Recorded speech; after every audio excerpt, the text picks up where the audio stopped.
Update India TV, हर खबर सच्चाई की ओर। आसोला गावच्या रस्त्याची दुरावस्था लोकप्रतिनिधींनी लक्ष देण्याची गरज। सविस्तर वृत्त असे की जिंतूर तालुक्याच्या वायव्य दिशेला आसोला गाव आहे। 30 किलोमीटरावर अंतरावर असून नागरिकांना मुख्य बाजारपेठ ही जिंतूरच आहे। त्यामुळे आसोला गावापासून ते वझर जिंतूर मार्गावरील सायखेडा पाटीपर्यंत या रस्त्याची बिकट अवस्था झालेली आहे। 1 ते 6 किलोमीटर अंतराच्या स्वातंत्र्य काळानंतर 20 वर्षापूर्वी या रस्त्याचे डांबरीकरण झाले होते। 4 चाकी वाहने, दुचाकी वाहने या रस्त्यावर चालवता येत नाहीत। रस्त्याच्या दुरावस्थेमुळे महामंडळाची बस सुद्धा गावात येत नाही।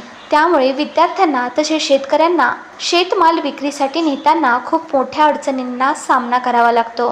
पावसाळ्यात साधे पायदळीही चालताना हा रस्ता उरकत नाही। लोकप्रतिनिधींनी फक्त निवडणूक काळात आश्वासने दिलेत, त्यानंतर त्यांना विसर पडलेला आहे।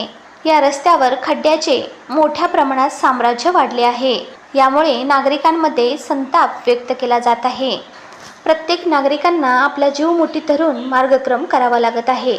तरी संबंधित विभागाने व लोकप्रतिनिधींनी याकडे लक्ष देऊन रस्त्याची दुरुस्ती करण्यात यावी अशी मागणी ग्रामस्थांकडून होत आहे। जिंतूर तालुका प्रतिनिधी शेख अहमद।